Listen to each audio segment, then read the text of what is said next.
All right, today we're going to be talking about Softube's Console 1 MK2. Now, the MK2 has been out for quite some time now. Most of you already know this. The MK3 recently came out. It has a lot more compelling features to it, but it's also a lot more expensive, so you have to weigh the cost to benefit ratio for yourself. I am looking forward to trying that unit at some point because I do find some of the additional features to be very helpful, especially once I've learned really how this unit here particularly works. One thing I really want to tell you about is my personal favorites. I have been a fan of Softube as a plug-in manufacturer for many, many, many years. I would probably say of all of the plug-in manufacturers, if I had to look at overall the manufacturers, right, who is my favorite plug-in manufacturer? And for me, it's Softube, without question. The quality of their plugins, as well as the variety of options that you have, is very impressive, and their support has been outstanding. You may say, well, hey, Barry, I could have swore you keep saying that FabFilter is your most favorite plug-in bundle.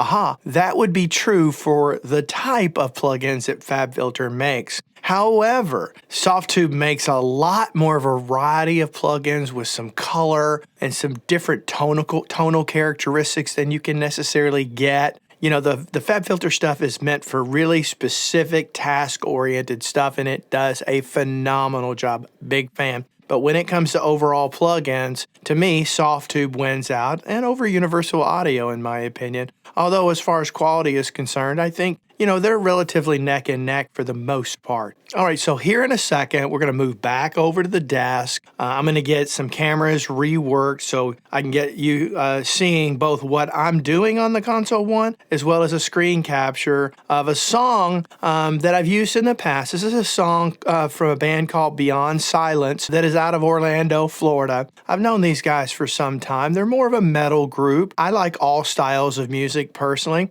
and I think they do a really good job. Now, I think one of the things important when demonstrating gear here, that the recordings represent what your average person at home is going to be working with. So these recordings, they had somebody come over and do them for them. Some of them are really good and some of them not so good. So some of them makes it really easy to work with. Some of the other tracks kind of make polishing a turd. But that shows the diversity of your skill set as well as the tools that you're using. So let's head back over to the desk and let's check this thing out, all right? So I'm going to quickly go over the basic controls of the unit. This is marketed as having 3 distinct sections on the control surface. I'm going to argue that there are 5. So let's start and go through them and see how we get. So this turns the display on and off. And then this has a mode for different things, depending on how you want to look at it. That one there, you can see it by graphically, the EQ curve and everything else. So you can choose which one you want. Here you have an input meter, a gain meter, as far as your input is concerned. Here you can raise or lower the input. So consider this like a trim. Over here, you've got your low pass filter, all right? And then you have your high pass filter. And ultimately down here, you've got this little button, the yellow part, anywhere where you see yellow on it. If you just push that and then select that, it will enable you to select that button. So they have dual rows as an example. This first button is filters to compressor. Next is, of course, your phase invert. And then here is a preset. So I can push this up and bring up various presets, turn this dial over here to select what I want, and go from there. I'll hit cancel out of there. And then let's start over here with the top. We'll go across here real quick. This is going to nudge you from track to track. These are your first 20 tracks. If you hit it to the right, then you'll have your next 21 through 40, and then do it again, and that'll be 41 through 60 as an example, okay? And then these are your individual tracks. So I've got these, and the ones that I have selected, and I basically highlighted some buses. We're going to mess with some drum tracks here in a second. But ultimately, you can see the little orange light up here, so that tells you which one is which. Now, going over to here, with each track, you can group them or copy. Again, you can choose all. And then here we've got the order in which these things are routed. You have EQ to shape to compressor, shape, compressor, EQ, shape, EQ, compressor. And over here, you've got an external side chain, and you can route that to the shape or to the compressor. All right, so now let's go over the middle section here. We have our shape. We can turn that on and off, and you can see up on the screen where that's coming on and off. And mostly this is used for a gate. In most channel strips, it's a noise gate. But you can choose other things, and I'll show you that here in a second. All right, so ultimately you got that. You turn it on and off. You've got the gate. You have the gate release, sustain, and then punch, followed down here with a button for a hard gate. Next time over, we're going to the equalizer. Okay, these are all your EQ curves. So I'm going to start out with my low gain and my high gain. They each have their own individual curve of a cut, bell, or shelf. And in the middle, you have a selectable curve by narrow width. Okay, and then so the way this works is this is your row of gain knobs. This is your row of adjusting frequency. And then, of course, dialed in curve or pre-selected curve, right? Next, let's move over to compressor. We have ratio, we have parallel, we have attack, release, and threshold, and then we have a gain reduction meter right here. Next over, so here's where I get 5. I'm starting with the high and the low pass, which is 1, shape 2, EQ 3, compressor 4, and now this little magical section of these 2 buttons right here, and that, oh, hang on, let me get my phone to stop shaking. You get these little magical knobs right here, and what this is your drive and your character, so you can do a lot of cool things with that. And then down below, you've got your pan knob. So this is going to control the pan within your DAW or digital audio workstation, whatever you want to call it. And then here we have the output gain meters. Here we have a solo and a mute, as well as OK and cancel when you're going into the shift functions that are yellow. All right, and then of course this one, when nothing else, when no other menu or choice is up, this one becomes your fader basically. As you turn this up and down, I'll show you here in a second. You can see that fader right there on the kick kind of going up and down. All right, so let me bring this back in. All right, so that goes over the overall layout. A couple of quick things. If you wanted to do save a preset, you hold down Shift and hit that. And then, of course, you can save that preset. I'll hit Cancel from here. Over here, you have OK and Cancel. Now, when the options is up, in other words, when there's a menu choice on the screen, for example, if I pull up preset, I can dial that in and choose OK without needing to hold down the yellow shift key because OK is in yellow. But what that means basically is there's an option up there, so it's going to default to that. So here you have your OK and then you have your cancel, all right? All right, so those are the main layouts of it. And so let's go on to the next thing. All right, so the next thing is I want to choose a different channel strip than what I have here right now. So up here underneath these, we've got load, so we can load strip, load shape, EQ, or compressor, or then history. So I'm going to hold down my shift key, and I'm going to choose strip. And here you can see the various options that we have. For this one, I'll choose a British Class A, which of course is going to be Neve, and you've got American Class A.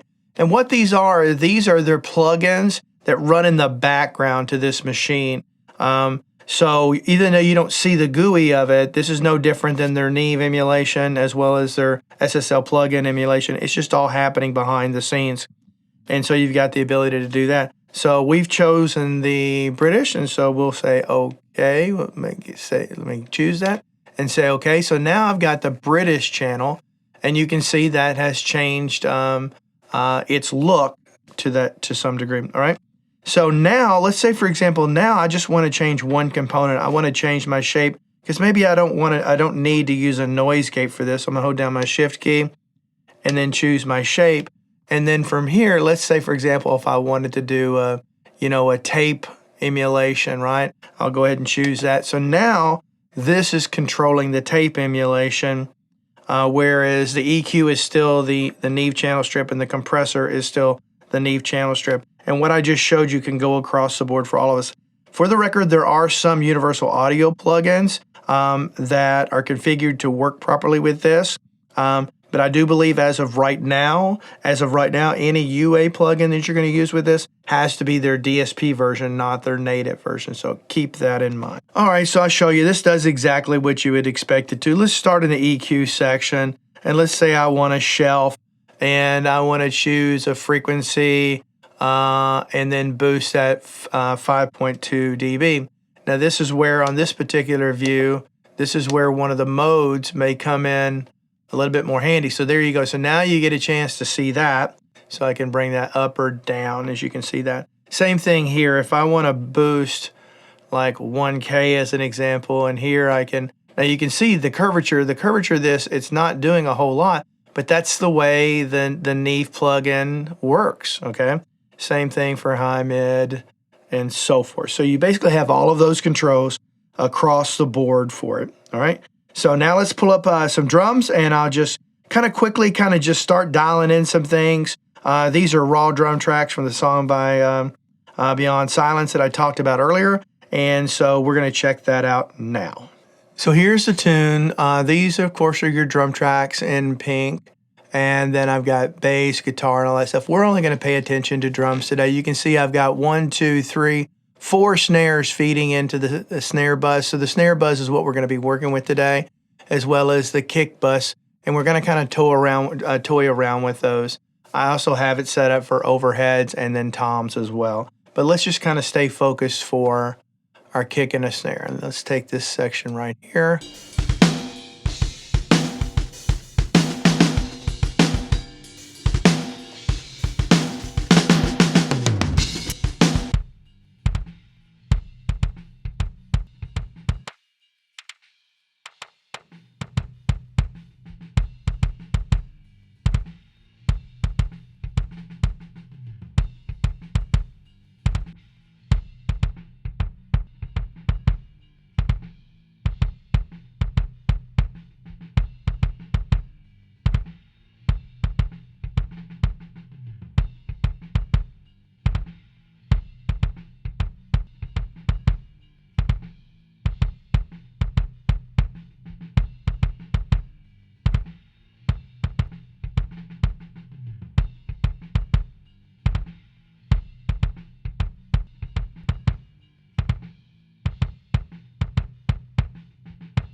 Now, keep in mind what's golden about this whole thing is the fact that you develop muscle memory. So over time, and it'll continue to improve over time. It's kind of like keystrokes on your computer. You will memorize exactly wherever a location is, to where you can get to a point you don't even need to look at this that much. You can just close your eyes and listen. And that's one of the things that I find really magical about this. All right, so there you go. That's just some basic ideas. Again, I'm not trying to dial this thing in, but you can get an idea from that. All right, so I think this thing is freaking off the charts, and you couldn't take it out of my grubby little hands. All right, well, thank you for checking out the Softube MK2 Console 1. I have found the workflow to be absolutely fantastic. I have done a review based on SSL's version of their control surface that they have for their particular plugins. That also was really good. I think this one offers more variety, more tonal options to be able to control with it, other than being restricted to just that one plugin, and the MK3 even opens that up much further. I found that I actually could mix without looking at the monitor whatsoever for the majority of this. Obviously, specialty things and things like that, I'm gonna have to go back to the monitor or go to a piece of hardware or something like that for that. But overall, I think this thing is really fantastic in my opinion. And I've already told you how much I love the Softube plugins in general. I don't think they make a single bad one, and I think they make a whole lot of really great ones. Anyway, if you're interested, go check this out. Go buy it if you want it. If you don't, maybe consider the MK3 or continue doing what you're doing. But again, like the SSL, this kind of forces you to kind of have to stay within a box to some degree, no pun intended of in the box. But you got to keep that whole thing together while you're mixing, so that you're not thinking about 4,000 different plugins and just trying variety just because you can, when that rarely makes much sense, to be honest with you, in my opinion. But that's an opinion. You can take that for however it's worth. But I think once you get this down and you work within what you put in this box, whatever plugins that you put for it to control, and you get some discipline about that, you can get some muscle memory and some things like that. We're on autopilot, which is what you would be doing if you were used to working in a full-scale analog console recording environment. You would be doing that for the most part, all right? Do me a favor, leave some comments down below. Tell me what you think. But until next time, hope all of you have a great day. Bye-bye.